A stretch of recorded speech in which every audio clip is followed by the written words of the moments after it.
following is a Comfortably Zoned Radio Network production. Yo, Philly, how's yous doing? Welcome to Philadelphia Baseball, past, present, and personal. This is Bill Kashatus, your host on the Comfortably Zoned Radio Network. As you know, we've been off the air since late March, and as the network was hoping to transition to Internet TV, unfortunately that initiative did not work out, and therefore I will be returning to the weekly podcast. I do want to express my appreciation to Ralph Tycho, the producer, who has kept Comfortably Zoned Radio Network afloat during some hard times. His unwavering commitment to bringing informative and insightful discussion on both sports and current events has been exceptional at a time when sports talk radio and political commentary has managed to sink to new and lower depths in this country. I know that listeners greatly appreciate his efforts, as I do. On this podcast, we will be speaking with Vaughn Hase, who played for the Cleveland Indians, Philadelphia Phillies, and California Angels between 1981 and 1992. Vaughn was one of the most versatile players during the 1980s, having started games in right field, center field, and first base. He also played third base on occasion. His most successful season came in 1986 with the Phillies, when he led the National League in runs, doubles, and extra base hits, and finished in the top 10 for NL MVP. He completed his 12-year career with a .267 batting average, 143 home runs, and 696 RBIs. Phillies fans are much less aware of the journey Hase took to the major leagues and how a small-town summer league coach by the name of Merle Everly played a critical role in his development. Everly is the subject of Michael Tackett's book, The Baseball Whisperer, a small-town coach who shaped big league dreams, published in 2016 by Houghton Mifflin. As a teacher, coach, and writer, but mostly as a passionate fan of the game, I was really moved by Everly's story. This is a man who transformed his town team, the Clarinda, Iowa Athletics, into a collegiate summer league powerhouse and developed scores of major leaguers. In the process, Everly taught these youngsters to be men, insisting on hard work, integrity, and responsibility. On this podcast, we'll hear much more about this man and his program from Vaughn Hase. Vaughn, welcome to the podcast, and thanks for being with us. Hey, hi, Bill. How you doing? Thanks for having me.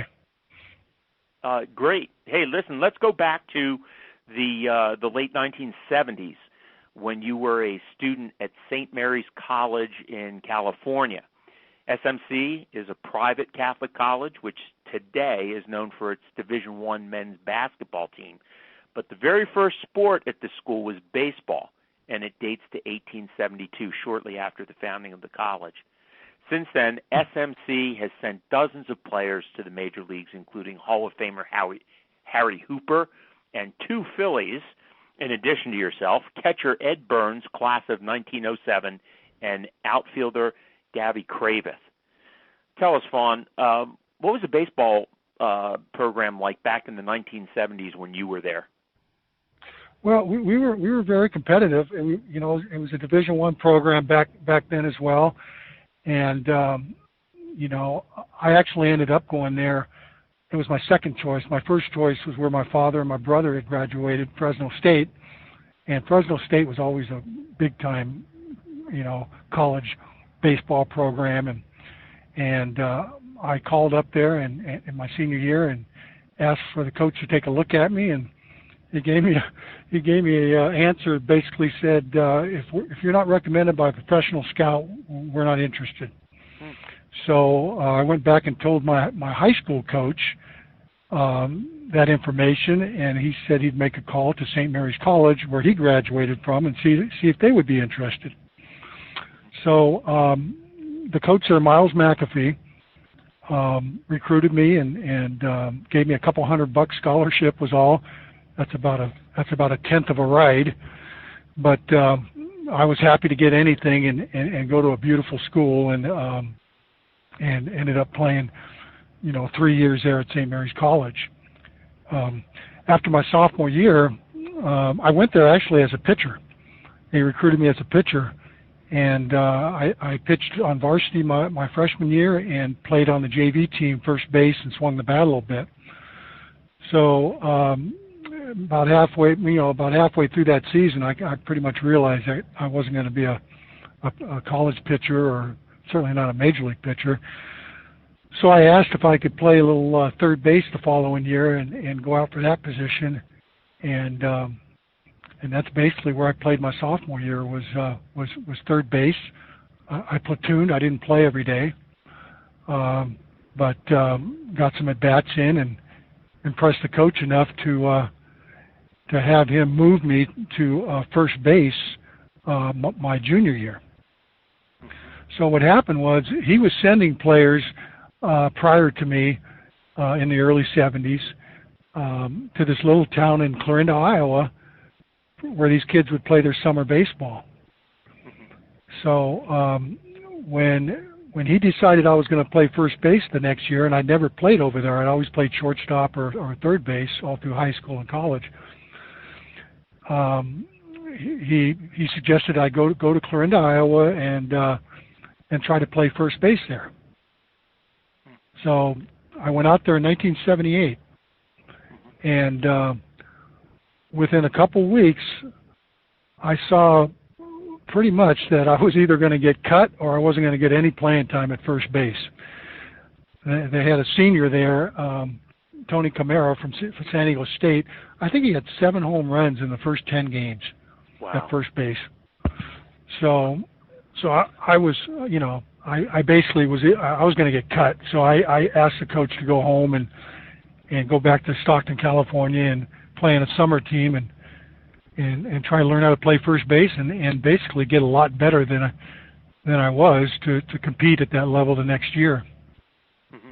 Now, it's my understanding that you grew late. So even though you played your freshman, sophomore, junior years, and then you made the transition to first base, growing 4 inches in your freshman year, you still hadn't grown into your body yet. And I'd imagine that additional height had allowed you to become the hitter you became, which was driving the ball into gaps. So yes. It sounds like, and I guess you knew this too, because when you went out to Clarinda, you compared yourself to some of the Division I guys that were out there and just said, well, it's not going to work. But it sounds like you hadn't come close to realizing your potential yet. Is that correct? Yeah, I mean, it was, I was always a confident person, a confident player in my fielding ability, and hitting was I was just kind of starting to figure that out, because most of my concentration up to that point was trying to become a pitcher. Mm-hmm. Right. So between sophomore and junior year, when I came back to Stockton to play, I figured a little something out with my hands. I also grew 3 inches. I went from 6'1" to about 6'4", 6'4.5". And just became a much better hitter and started hitting some long balls. So, but I was always hitting the ball to all fields. And so when I went back for my junior year in college at St. Mary's, I was just starting to become a really good college hitter. Mm-hmm. And pretty much from my dad kind of kept stats. I never really paid much attention to it, but he kept these stats, and basically from the beginning of my junior year, school year, and then going to Clarinda, and then being yanked off that Clarinda team by a USA team that went to Japan, and then coming back from Japan, rejoining Clarinda and playing in Wichita, hit something like 45 home runs over the summer. Wow. So I pretty much had figured out college pitching. Yeah, now, Miles McAfee is an interesting character, too. I mean, he's the first African-American head baseball coach in Division I athletics. Not many people are aware of that. How did he make this contact with Merle Everly? You said that he had sent other of his players out to Clarinda. Well, how did McAfee make the contact? I'm pretty sure, but don't quote me on this because I'm not positive, but I'm pretty sure they met at the coaches convention somewhere, and they have it at a different place every year. But Merle used to go to the coaches conventions, and he got to be good friends with people like Augie Garrido and some of the top coaches throughout the country. Rod Dato. I mean, right. We had players from USC and Nebraska, and I mean, all over the country. And these were great programs. University of Arizona, and so you can imagine. And these weren't like freshmen and sophomores. These were juniors and seniors, guys that either just got drafted and didn't get the kind of money they wanted, so they were going to go back their senior year, or they didn't get drafted, but they wanted to continue to play, and they were good, solid seniors in college. So the league back then, and also what people don't understand, back in '78 and '79, and they didn't have independent leagues back there. So when players were getting released out of AA and sometimes AAA ball, they had no place to go but play on these type of semi-pro teams. Right. So as a sophomore in college, I'm facing some of the best college players, but also some of the best minor league players that just got released. It was a tough league. Now, Eberly seemed then to have his pulse, his finger on the pulse of what's going on in collegiate athletics, and this is pretty impressive because it's my understanding that really that Jayhawk League, which became a destination for many college players, particularly on the West Coast, really didn't start until the 1960s. I'm not sure about the history on that, but I just know that in the late 70s when I was playing, mid 70s, there were basically three places where people would go. It was Anchorage, Alaska, the Cape, and the Jayhawk League. Those were the three top places to go. And Merle was bound and determined to put together a team that was competitive enough. And I'm sure you read in the book that for the first time he took a team to Alaska and had to scrape up the money from all the farmers and different businessmen throughout the Clarinda area. And they put a team together that went there, and for the first time ever, a team actually, won every series that they played there in Anchorage against Fairbanks and all the good teams. So he knew when he came back from that series that they had something special. Of course, they had Ozzie Smith on the team. That's some pretty good players. Oh, absolutely. Now, just for the sake of listeners, Merle Everly's story is really fascinating. This is a guy who played a single season in the Chicago White Sox organization, Class D, back when they had ABCD, Class D team in Holdridge, Nebraska. And it just didn't pan out, so he returned to his hometown of Clarinda, Iowa. He caught for the A's, which was the town's team that kind of barnstormed in the Midwest. Let's back up 1 second, Bill. Let's back up 1 second.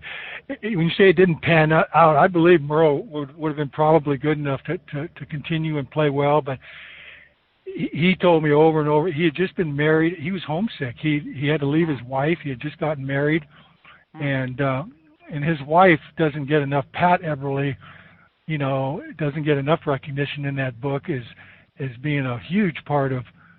And she's a big reason I ended up going back there and playing because. Yeah, I want to get to that. I want to get to that in depth, but let's just stay with Merle for a second here. This was a guy who was a remarkably durable catcher at the semi-pro level. He consistently led his team in home runs, posted a semi-pro career average of 450. But, then as he aged, others on the team aged, he knew the team had to change. So he transformed the A's into a collegiate summer team that competed in the Jayhawk League. Now, Vaughn, you once referred to him as a quote, cross between John Wayne and Andy Griffith. I mean, that is a very, I get a very clear picture from that description. But what made this man so special? Well, I think it was exactly that. I mean, he's somebody that you immediately felt like you can trust, which is huge from a coaching player standpoint. But you also and he was good-natured and for the most part, but you didn't want to cross him. You wanted to play hard for him. You wanted to you knew you had to give 100%, and he wasn't afraid to yank you off the field and sit you on the bench no matter who you were. He was tough. I mean, that's the way the game was played back then, though. I mean, coaches were a lot tougher on their players, I think, back then than they would be now. I'm not saying it's right or wrong, but it's just the way it was. And God, I remember Merle used to, it'd be 100 degrees out, and we're going to some place like Hase, Kansas. And on the way, we had to play that night. We had to stop and get something to eat for lunch, and you get $5 meal money. Wow! So he'd stop the bus about a mile away from the restaurant, and he'd make everybody get off the bus except for him and the bus driver, and he'd say, "Boys, the restaurant's right up there on the right-hand side of the road. I'll be up there, with our bus driver, and we'll hand out your meal money when you get there." So he'd make the team walk to loosen up and get the blood flowing again, and so he was tough, but he was also smart and a good coach to play for. Now, among the major leaguers he produced were, of course, you, Hall of Famer Ozzie Smith, Scott Brocious, Bud Black, Chuck Knobloch. This guy turned out some really impressive players. James Mouton. I'm sorry? James Mouton, Jose Alvarez. I mean, the list goes on and on. All on. the guys. Yeah. Now, you first went to Clarinda in what, 1978? Correct. Right. And as you said, when you arrived, you saw players from USC, Nebraska, San Diego State, who were bigger and stronger.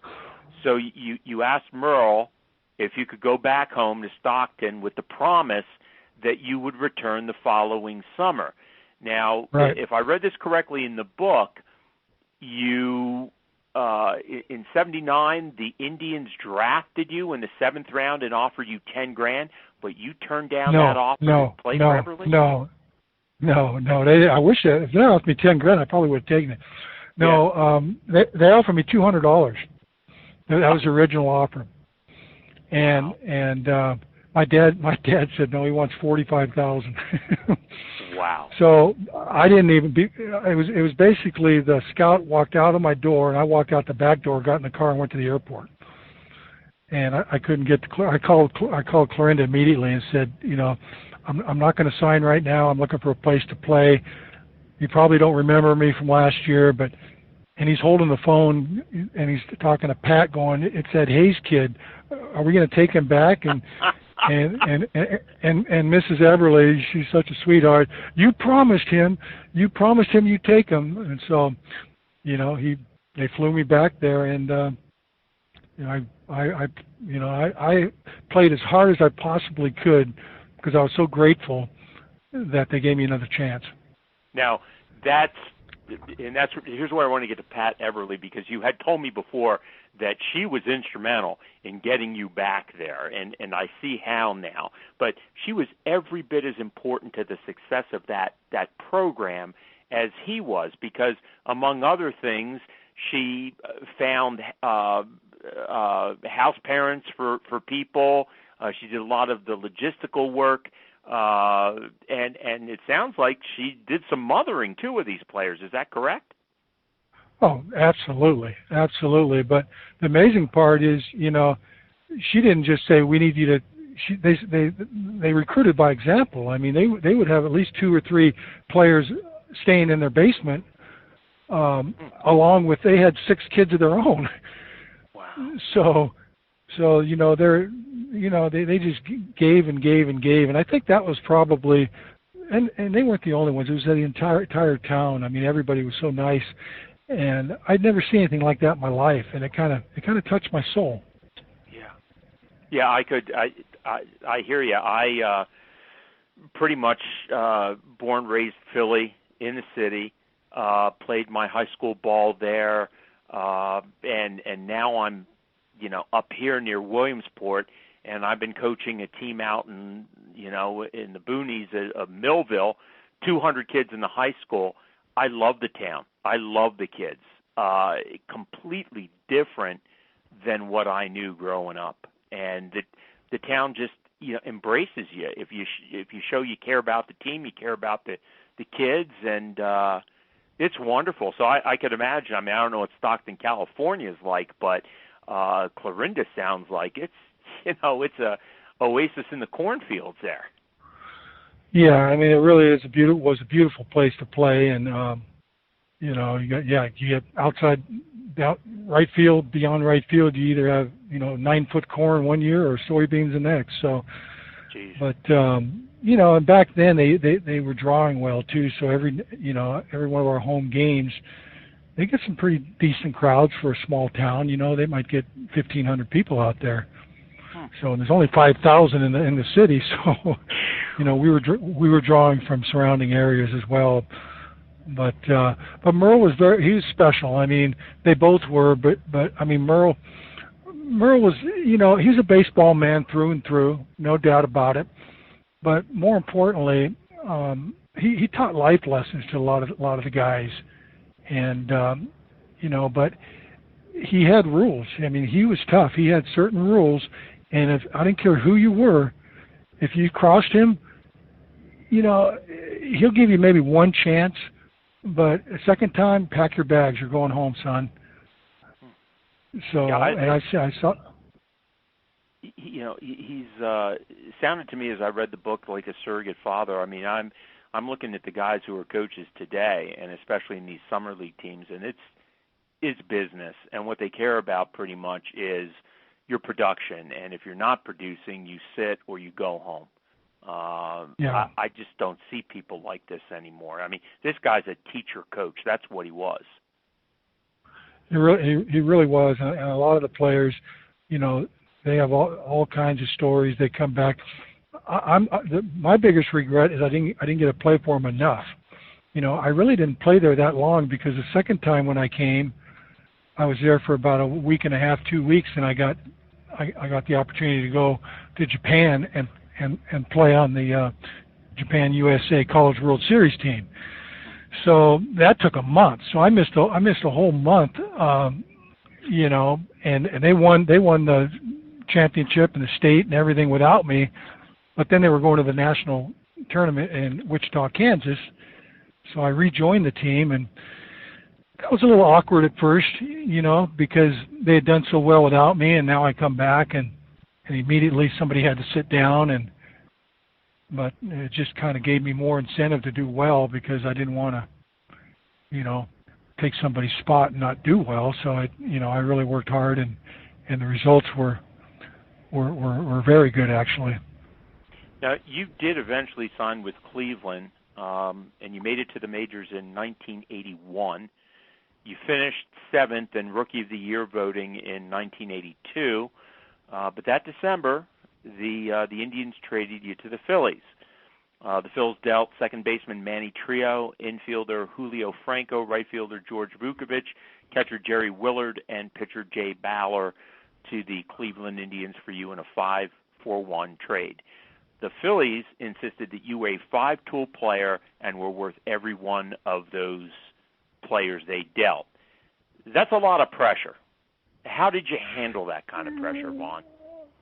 Well, first of all, I agreed with them, because my rookie year, I could see where they were coming from, because all throughout the minor leagues, I only played 2 years in the minor leagues, A-ball and then Triple-A.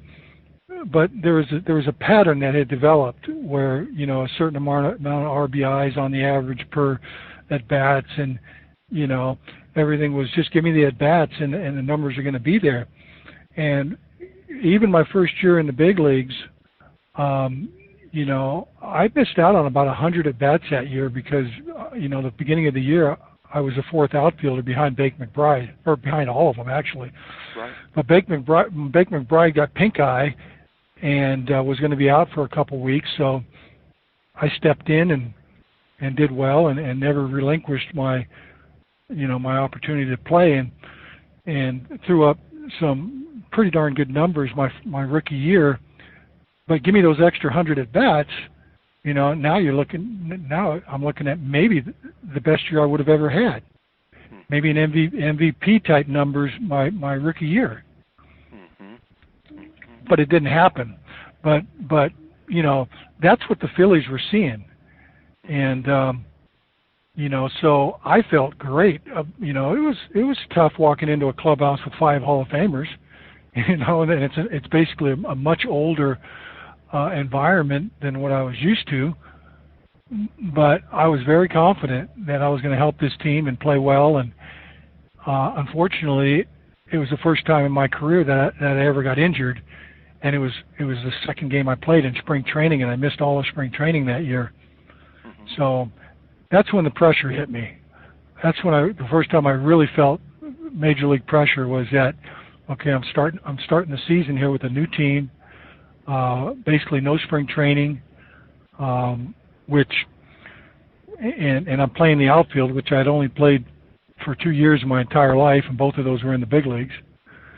So, not to make excuses or anything, but what had happened was by not having spring training and not being able to get in shape, I blew my arm out about the 4th or 5th game against the Cubs in like 20-degree weather, tried to throw somebody out, and my arm just wasn't ready for that play.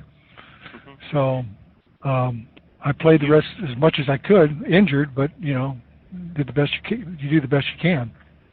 Now, you alluded to that Wheeze Kids team in 1983. That was a play on the Whiz Kids of the 1950s, and you're absolutely right. I mean, that team started a 42-year-old Pete Rose, a 39-year-old Joe Morgan, a 38-year-old Steve Carlton. They gave significant playing time to a 41-year-old Tony Perez, and in fact, you were only one of 2 starters, Joe LaFay being the other, under the age of 30 on that team.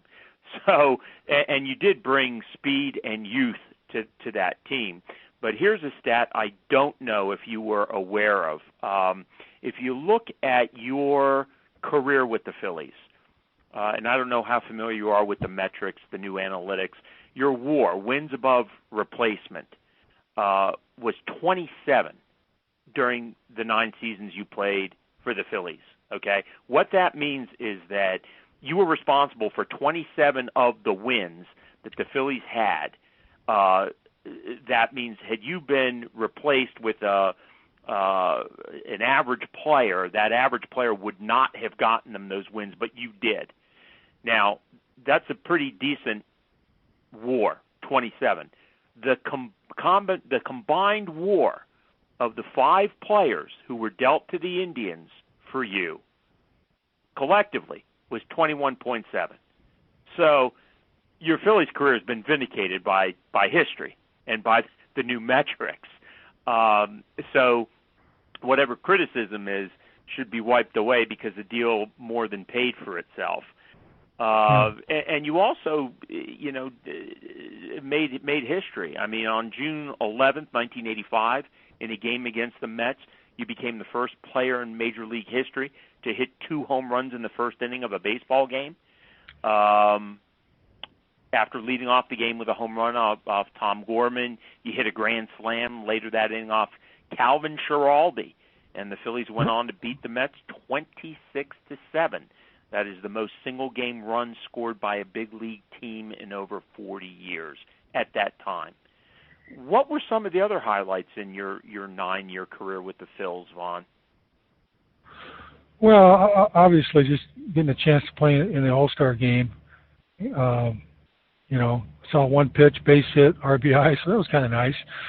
I mean, there was another game that was special also because more of where it was at, and because I grew up in Stockton, California, just east of San Francisco, and I grew up watching the Giants. That was my team, and my dad used to take us to the games every Sunday. So I always enjoyed playing in Candlestick Park. So there was one game there. I believe it was, I want to say 1989 maybe, where I had three home runs in that game. Wow. So that was a pretty special day for me as well. Basically because it was in front of friends and family, and it was just a fun time that day. I saw the ball really well. Uh-huh.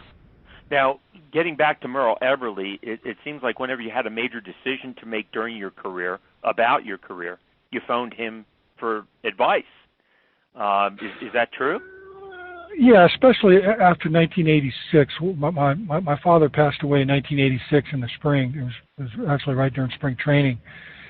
So Merle and basically the Eberly family and the whole family, I mean, they're my surrogate family. I mean, even to this day.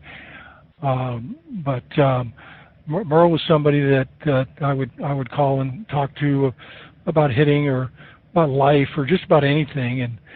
And it was really nice that whenever we got to places like St. Louis, they'd take the 5-hour drive and come down there to watch Ozzie and I play against each other. And wow, they'd always try to go out to dinner with me, and Ozzie would be jealous, but that's the way it goes. That's a true teacher coach. I mean, doing something like that. That's impressive. Have you ever heard of a person named Danny Gans? Yeah. How? Okay, Danny Gans was Entertainer of the Year in Las Vegas, Nevada for I don't know how many different years, 11, 12, 15 years. Well, this guy played in Clorinda and signed with the New York Yankees, and minor leagues severed his Achilles, and his baseball career was over. Well, Danny was a kind of, I didn't play with him, he was before me, but he played with Ozzie with the A's. And during these long bus trips, Danny would get his guitar out and he'd play his guitar and he'd do these voices. He was an impersonist. Or impressionist, or whatever the word is. But anyway, so make a long story, one of the times I was in St. Louis, we were playing there, the Eberlys asked if I wanted to go out afterwards and watch one of their other players. He was at a club nearby, and he, so we went and I went and got to see Danny Gans with about 20 people in a nightclub, and this guy was amazing. So just another great Clorinda, Iowa, Merle Eberly, Pat Eberly story about influence in a young man's life. Yeah, Gans is mentioned in the book. That's how, when you started talking about the guitar playing, yeah, I do recall that. Yeah, it didn't matter. I mean, even if your life's journey didn't take you to pro ball, it seems like the Eberlys stayed in touch with a lot of these guys. Yes, which is so exceptional. Vaughn, your major league career ended in 1992 with the California Angels, but you returned to the game in 2007 as manager of the Lancaster Barnstormers of the Independent Atlantic League, and over the next 10 years you managed several other teams. Did you ever see Merle Eberly in the way you managed the game? Did you pick up things from him that you added to your own repertoire as a manager? Oh, absolutely, especially defense, defensive placements and things like that. No, absolutely. And one of the main things, and I wanted to correct you though. I actually started coaching and managing in 2002, prior to the Barnstormers, for 5 years with the Diamondbacks and the Oakland A's organizations. Oh, okay. So yeah, we had a couple nice runs there. Actually, I had some really good teams, but Merle would always come into play whenever a player needed a little kick in the butt for not running a ball out. Give me that 90 feet. That's what he used to always say. So I use that one quite a bit. Mm-hmm.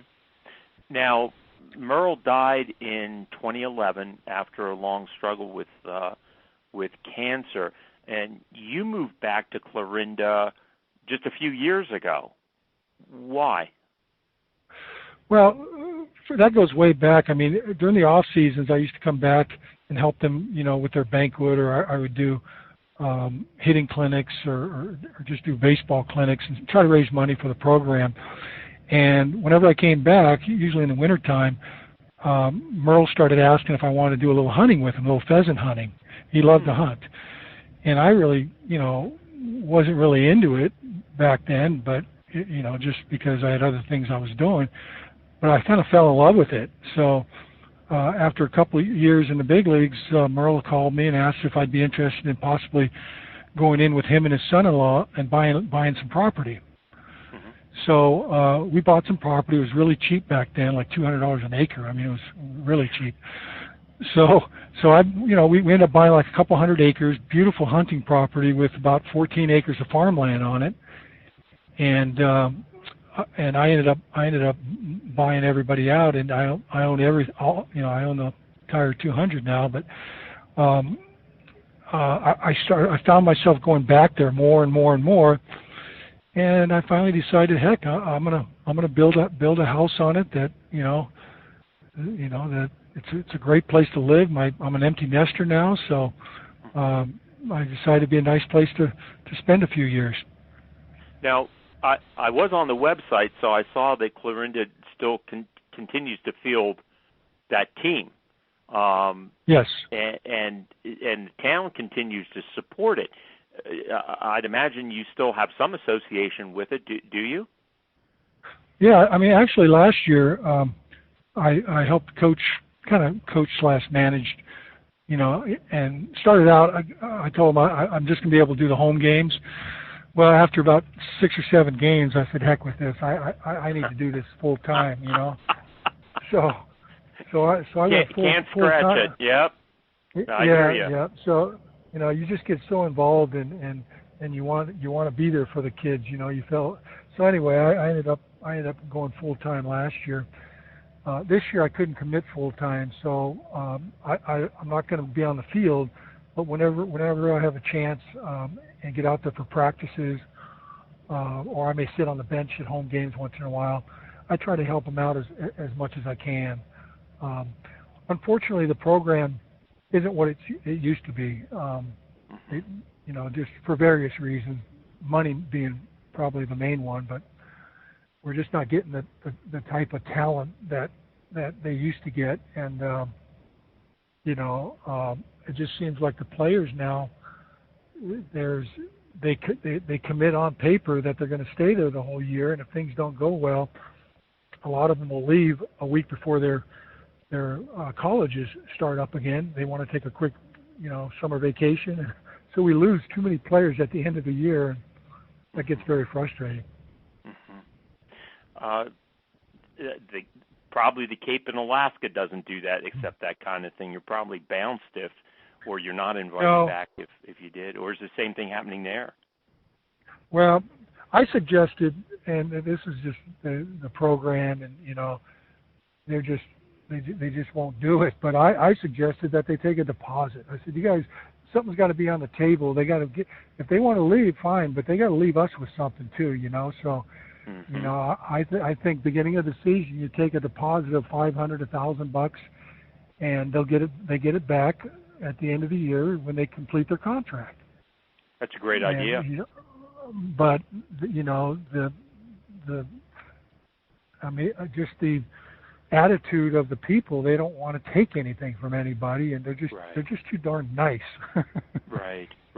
Well, I'll tell you what, they're lucky to have you involved with the program. I think it speaks very highly for the Eberlys that you came back and have made that hometown your home and continue to be involved in it. We've been speaking with Von Hase, who played for the Phillies from 1983 to 1991, and about his lifelong friendship with Merle and Pat Eberly, the Merle being the late coach of the Clarinda, Iowa A's summer collegiate baseball team that competes in the Jayhawk League. Von's relationship with the Eberlys is chronicled in Michael Tackett's book, The Baseball Whisperer, a small-town coach who shaped big league dreams. And that book is available online at Amazon Books. For anyone who is passionate about baseball, it is a fantastic read, and I highly recommend it. Vaughn, thanks for being with us. I really appreciate it. Appreciate you taking the time and sharing what's really a wonderful story. Well, thank you, Bill. I think so as well, and it's appreciated that there are people like you out there that understand these type of situations, and we're gonna keep on doing the good work, and hopefully, we'll win another national championship one of these years in Clarinda, Iowa. I got my fingers crossed for you, friend. And thank you, Philly fans, for tuning in. See you next week for another podcast of Philadelphia baseball, past, present, and personal. This is Bill Kashatus, rounding third and heading home on the Comfortably Zoned Radio Network.